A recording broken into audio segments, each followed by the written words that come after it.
اعوذ باللہ من الشیطان الرجیم، بسم اللہ الرحمن الرحیم۔ سورہ شورى مکی۔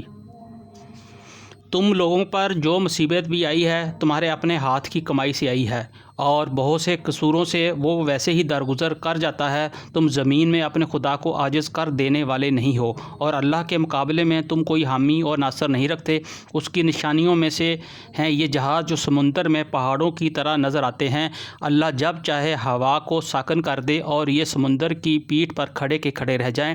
اس میں بڑی نشانیاں ہیں ہر اس شخص کے لیے جو کمال درجہ صبر و شکر کرنے والا ہو، یا ان پر سوار ہونے والوں کے بہت سے گناہوں سے درگزر کرتے ہوئے ان کے چند ہی کرتوتوں کی پاداش میں انہیں ڈبو دے، اور اس وقت ہماری آیات میں جھگڑے کرنے والوں کو پتہ چل جائے کہ ان کے لیے کوئی جائے پناہ نہیں ہے۔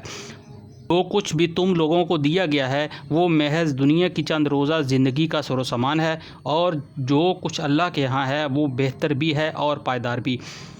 وہ ان لوگوں کے لیے ہے جو ایمان لائے ہیں اور اپنے رب پر بھروسہ کرتے ہیں، جو بڑے بڑے گناہوں اور بے حیائی کے کاموں سے پرہیز کرتے ہیں، اور اگر غصہ آ جائے تو درگزر کر جاتے ہیں، جو اپنے رب کا حکم مانتے ہیں، نماز قائم کرتے ہیں، اپنے معاملات آپس کے مشورے سے چلاتے ہیں۔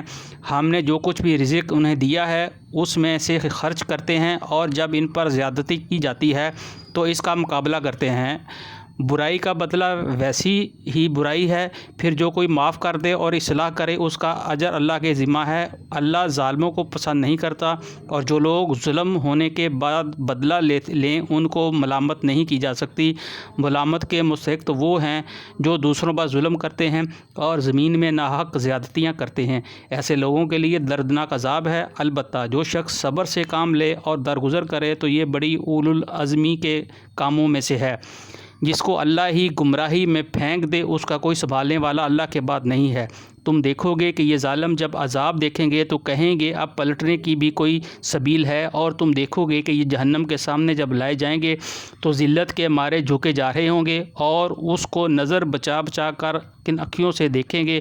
اس وقت وہ لوگ جو ایمان لائے تھے کہیں گے کہ واقعی اصل ضیاء کار وہی ہے جنہوں نے آج قیامت کے دن اپنے آپ کو اور اپنے متعلقین کو خسارے میں ڈال دیا۔ خبردار ہو، ظالم لوگ مستقل عذاب میں ہوں گے اور ان کے کوئی حامی و سرپرست نہ ہوں گے جو اللہ کے مقابلے میں ان کی مدد کو آئیں۔ جسے اللہ گمراہی میں پھینک دے اس کے لیے بچاؤ کی کوئی سبیل نہیں۔ مان لو اپنے رب کی بات قبل اس کے کہ وہ دن آئے جس کے ٹلنے کی کوئی صورت اللہ کی طرف سے نہیں ہے۔ اس دن تمہارے لیے کوئی جائے پناہ نہ ہوگی، اور نہ کوئی تمہارے حال کو بدلنے کی کوشش کرنے والا ہوگا۔ اب اگر یہ لوگ منہ موڑتے ہیں تو اے نبی صلی اللہ علیہ وآلہ وسلم، ہم نے تم کو ان پر نگہبان بنا کر تو نہیں بھیجا ہے، تم پر تو صرف بات پہنچا دینے کی ذمہ داری ہے۔ انسان کا حال یہ ہے کہ جب ہم اسے اپنی رحمت کا مزہ چکھاتے ہیں تو اس پر پھول جاتا ہے، اور اگر اس کے اپنے ہاتھوں کا کیا دھرا کسی مصیبت کی شکل میں اس پر الٹ پڑتا ہے تو سخت ناشکرا بن جاتا ہے۔ اللہ زمین اور آسمانوں کی بادشاہی کا مالک ہے، جو کچھ چاہتا ہے پیدا کرتا ہے، جسے چاہتا ہے لڑکیاں دیتا ہے، جسے چاہتا ہے لڑکے دیتا ہے، جسے چاہتا ہے لڑکے اور لڑکیاں ملا جلا کر دیتا ہے، اور جسے چاہتا ہے بھانج کر دیتا ہے۔ وہ سب کچھ جانتا اور ہر چیز پر قادر ہے۔ کسی بشر کا یہ مقام نہیں ہے کہ اللہ اس سے روبرو بات کرے۔ اس کی بات تو یا تو وہی اشارے کے طور پر ہوتی ہے، یا پردے کے پیچھے سے، یا پھر کوئی پیغام بر فرشتہ بھیجتا ہے، اور وہ اس کے حکم سے جو کچھ وہ چاہتا ہے وہی کرتا ہے۔ وہ بڑا برتر اور حکیم ہے۔ اور اسی طرح نبی صلی اللہ علیہ وآلہ وسلم، ہم نے اپنے حکم سے ایک روح تمہاری طرف وحی کی ہے۔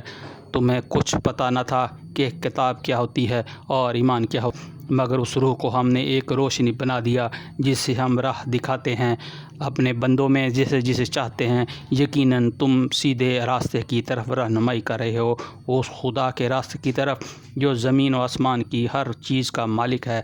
خبردار رہو، سارے معاملات اللہ ہی کی طرف رجوع کرتے ہیں۔ صدق اللہ العظیم۔